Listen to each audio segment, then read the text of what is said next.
Good morning. This is a presentation on business rates, including the changes for the next revaluation due from the 1st of April 2023, and also the rates relief adjustments that are being proposed by the government. Some of these are still to be finalised, but this is the background information we have at the date of this presentation.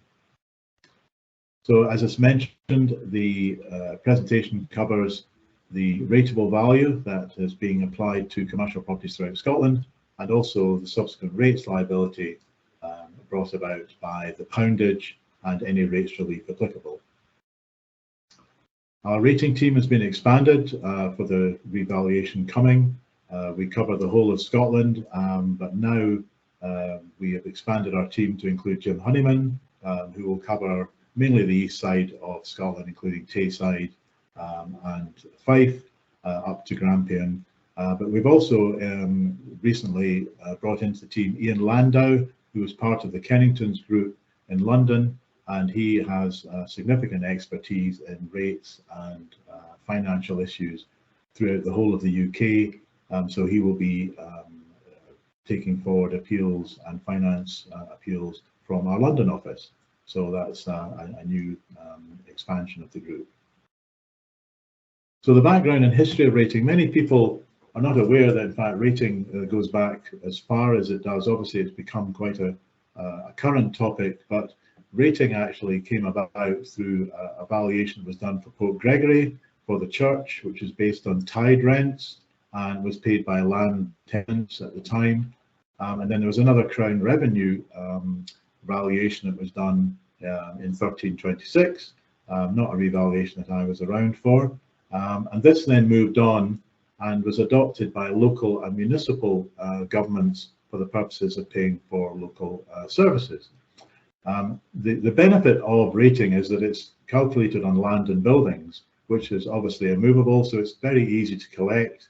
And in fact, I think about 95% of rates is collected for commercial properties throughout the country. So it's very easy for the assessors and finance to value and issue rates bills for. It's quite extensive. It's very statutory led. There are 86 Acts of Parliament covering rating, another 32 statutory instruments, and in fact there's more than that now because there's been about another half a dozen statutory instruments issued over the last month or so in connection with this revaluation. And that is subject to numerous cases. There's been over 1,000 cases on rating over the years on valuation and the rateability of properties. So it's very statutory led in that respect. So the early assessor could be viewed as being the Sheriff of Nottingham. He obviously went around collecting tide rent money for the Crown. And that is basically where the assessors originated from. So in Scotland, we have 14 assessors. They are responsible for the preparation of the valuation roll, but also the council tax register. So it's the same office that does commercial valuation as well as residential council tax. The assessor himself must be independent. He must be a member of the RICS, and he is part of the Scottish Assessors Association, the SAA, who liaise with the valuation office in England, who carry out the rating valuation down south. So there is a link between the two, although assessors are allowed to adopt local evidence, but they often will liaise with their English counterparts in complex valuation issues. So ourselves, we would be descendants of Robin Hood. We carry out appeals, but also finance appeals, which is becoming far more prevalent than it used to be. In the past, it was just a case of you appealed the value and the poundage was applied to the agreed amount and the ratepayer received the reimbursement. But now there are so many rates relief available to all ratepayers. There's about 14 or 15 different types. So there's a lot of finance appeals with the local authority finance departments. So the valuation notice that is issued by the assessor, that creates the right of appeal. Many of our clients will have received draft valuation notices recently. The rights of appeal are still in the pipeline, but they will have a right to challenge that up until the end of March for the draft, and then the revised agreed figures will be issued from the 1st of April with the right of appeal up until the 31st of July. So that appeal provides the details of the value, the effective date that takes effect, and the addressee to whom it is addressed. So that would go to the landlord, the tenant, and the occupier of the property. They each get a notice. So we have now set up Graham Sibbald finance management systems, and that enables us to factor into the appeal all the elements I've just mentioned about rates relief, the changes in poundage, so that we can provide a schedule to our clients saying, this is what your liability is for this year, and this is the budget that you can adopt for following second and third years until the next revaluation. So many of our clients are now entering into annual retainer contracts where we basically take over responsibility for ensuring that their rates, liability, value, bills, etc. are all correct over the full 3-year revaluation period. So our management finance schedule looks something like the attached. That shows the original liability from the previous revaluation, which was 2017, running over the 6-year period until this coming revaluation. So it shows the client what you had to pay originally when the value was first issued, then the revised liability, which is the production of our negotiations and reduction, the rate saving in that year, and then the total saving over the full period. So that would be provided at the very beginning, and then the client can budget for the whole period of the revaluation. So a lot of the changes that occurred recently were due to the Barclay review. Now this was set up by the Scottish Government, and a number of issues which were identified were basically that small business rates relief should be reconsidered. However, all that's happened for this revaluation is that the thresholds have been changed. It was previously any property up to £15,000 in rateable value received 100% relief. However, that's been reduced to 12,000, and the upward band was 18,000, where you got 25%, and that has been increased to 20,000. However, there is talk that this will be on a sliding scale, and we await the statutory instrument to see how that's going to be calculated. So it may be that the change between 12 and 20 is not just 25% for the whole period, but is on a sliding scale. So we will keep in touch with everyone concerning that. So the local authority in the past just collected the rates and then passed that on to the Scottish Government, who then passed it back to the local authorities based on the number in that population for that locality and what costs they were having to incur. That is now being changed, and that many of the local authorities will be given more control over the income they get, so there'll be more local accountability. But that is more an in-house accounting process. However, there are a number of issues which are causing us concern, one of which is the review of sports club relief. In the past, local authorities gave 100% relief to an amateur sports club if it was a not-for-profit organisation. Now the local authorities are being advised to review any relief granted to a sports club and to take account of local club assets. Now that is quite concerning, because if you look at a golf club, they have very large pavilions or clubhouses with a lot of land, but in effect there's not much else they can release from that asset to help pay the rates. You can't sell off the 18th hole or part of the clubhouse. So a lot of that is artificial within accounts, and if local authorities start taking that into account, that could be quite a large effect, where clubs have not in the past budgeted for any commercial rates whatsoever. That is still to be confirmed, so we'll be again issuing more information in due course. The other issue that was mentioned in the Barclay review was whether listed buildings should receive 100% relief ad infinitum. In the past, when a building became empty, it was a listed building, either A, B, or C, it got 100% relief whatsoever, it didn't matter. However, they're now saying that that should be reviewed and possibly restricted to 2 years. Again, we still await regulation on that, but that is a considerable concern when you think the main cities, Edinburgh, Glasgow and Aberdeen, have a lot of listed buildings within their city centre, many of which are vacant. So the landlords would be hit with a liability they previously did not have. So just quickly looking at the revaluation timetable, the new revaluation values take effect from the 1st of April 2023. The tone, which is the valuation date for that, is the 1st of April 2022. So there's only a 1-year difference. That means that the values will be more reflective of actual market conditions, where in the past there was always a 2-year gap. So the draft valuation figures were issued to many ratepayers around the 30th of November. Some have still not received them yet, but that has confirmed what the assessor's figures are likely to be.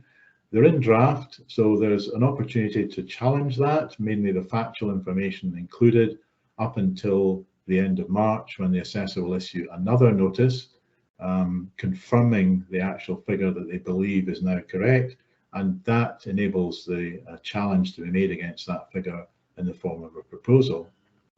So an appeal against that value will be allowed up until the 31st of July 2023. So basically it's a 4-month period from the 1st of April until the end of July when an appeal or proposal can be submitted.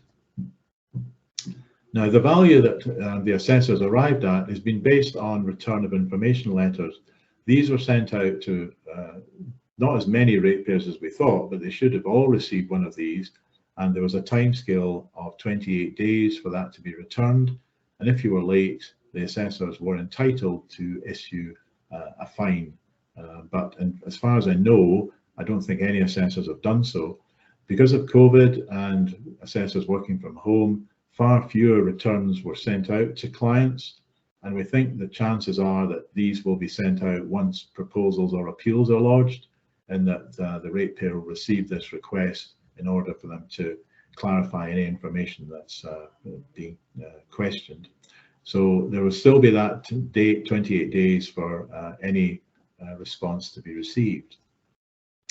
So just looking at rateable value, the definition is the rent at which the property might reasonably be expected to let on a year-to-year basis, on the assumption that the tenant is responsible for repairs and insurance and any other expenses necessary to maintain the property in a state to command that rent. So basically it's a full repairing and insuring lease that is assumed for a period of 1 year. However, the assessor's value also includes tenants or occupiers' improvements and also plant and machinery, and that might not originally have been included in the rent. So that might explain why there is a disparity on occasion between the rateable value and the rent, even if it's at the same date. So looking at the poundage, in the recent budget, which was announced last Thursday, the Scottish Chancellor announced that the poundages for this year, coming from the 1st of April 2023, will be frozen at the same levels. However, the only changes are that in the upper level, where 51.1 pence will be charged, that was up to a rateable value of 95,000. That has now been moved up to 100 from 51, and from 51 to 100 is 51.1 pence.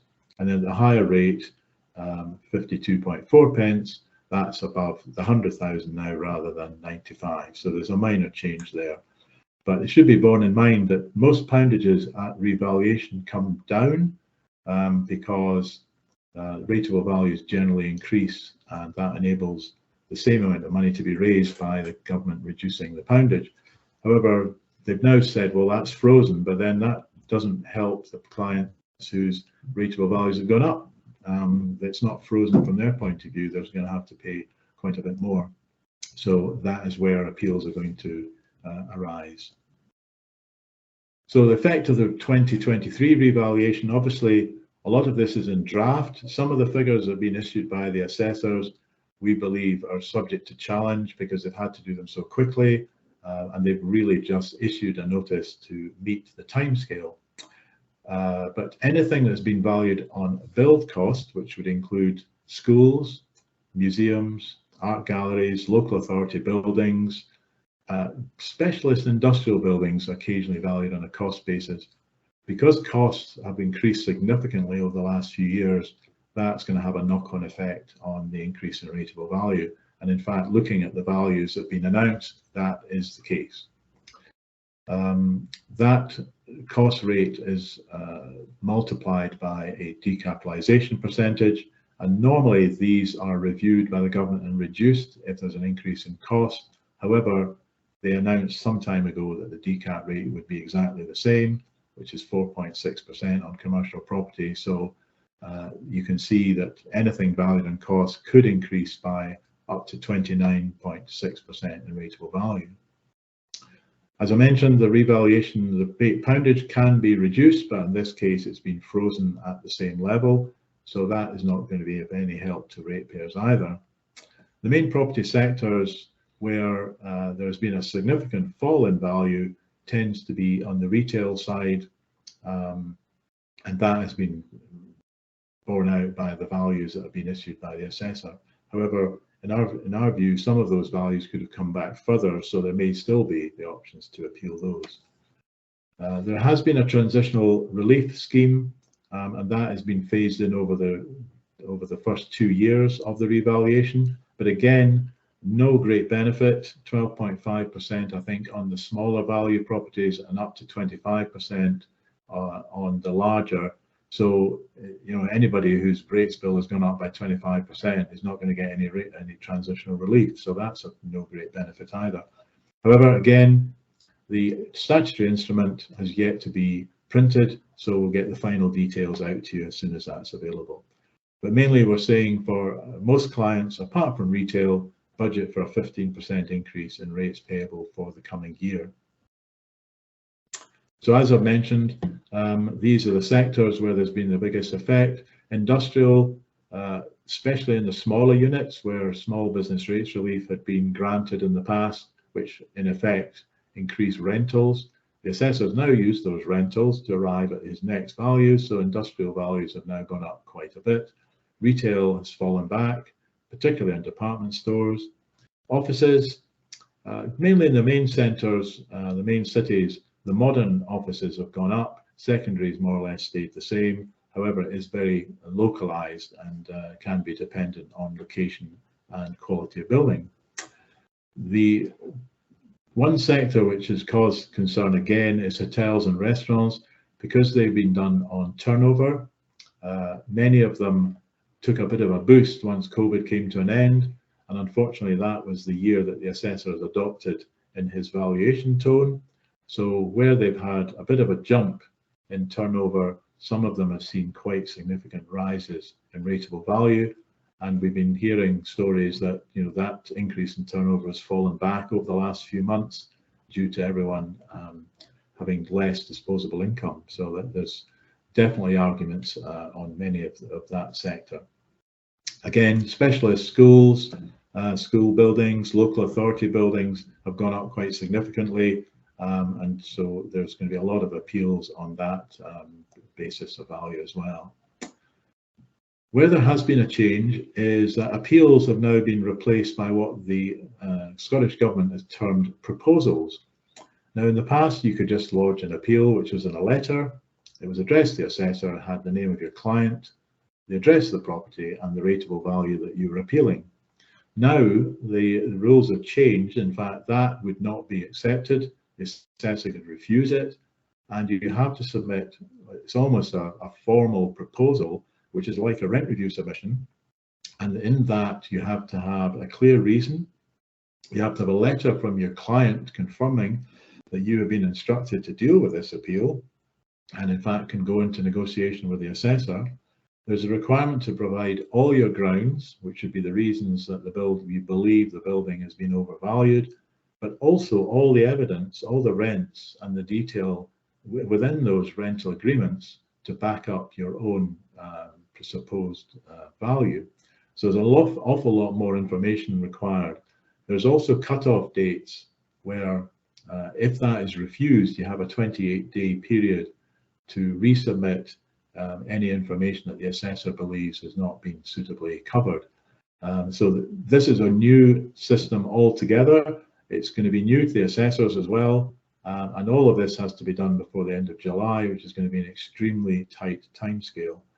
and the assessors are going to have to read these and come back to say whether they've accepted them or not. So this is going to have a huge knock-on effect on the number of appeals that are actually dealt with, and many clients may not wish to take this forward at all.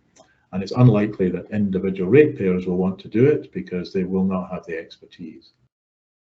So the finalised proposal is to have a statement supporting all those issues and the value that you are proposing. So it's quite an in-depth document that they're looking for. So there is various timescales which have been challenged, and we're waiting to hear how assessors are going to adopt this. So again, there'll be further information circulated. But there is the discretion of the assessor to accept information or refuse or ask for more detail on any information provided. So there's going to be a lot of finding out how this is going to work before we actually even get down to the individual negotiations. So there's going to be a knock-on effect on fees with regard to how this is done with the time and effort required. Just looking quickly at some case studies in the past, we don't just look at office, industrial and retail. All commercial property in the country is valued. So we were acting on behalf of the Scottish Rugby with regard to the new stadium that they built for Edinburgh Rugby alongside Murrayfield. And in fact, this is a pre-agreement, which often happens with assessors, in that before they came up with the value on the new stadium, we went in to provide them with all the information and our own views on value. And in fact, due to quantum and other quirks of the contractor's principal valuation, the new stadium got added in with the existing stadium, and there was no increase in liability, which was slightly confusing for our client, but they were quite happy to accept it. The Witchery Restaurant, this was slightly detailed as well. This is where the commercial property was also occupied, shared with a council tax property on the upper floor, which is a flat. So there was negotiation on whether that should be a residential value or commercial, and eventually the assessor agreed to value the whole thing as one, and so there was a significant saving for the client in that respect. So again, the council tax negotiation was in parallel with the commercial value at the same time. Inverclyde Council, these were appeals we did for them at the last revaluation, which included schools, museums, art galleries, stores, shops, bus stops, all various different types of commercial property managed by the Inverclyde Council. And so there was significant changes in many of the valuation proposed, and they saved just under £1.5 million per annum on the rates for that. So interesting, but quite time consuming. One of the more interesting ones, Diggs Energy Park.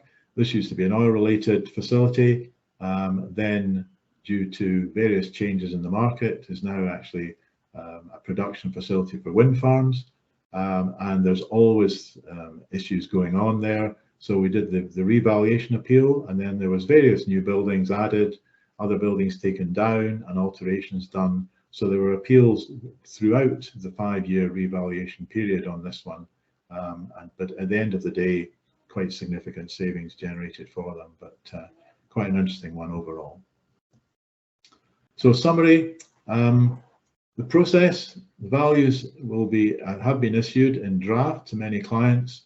That will form the kickoff for initial discussions, but I don't think much was going to happen until the proposals are lodged with assessors after the 1st of April. There may be some initial discussions on pub and hotels, just on a factual element of turnover.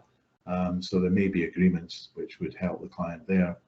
The new proposals, still a new issue altogether, but we shall see how that progresses over the next few months.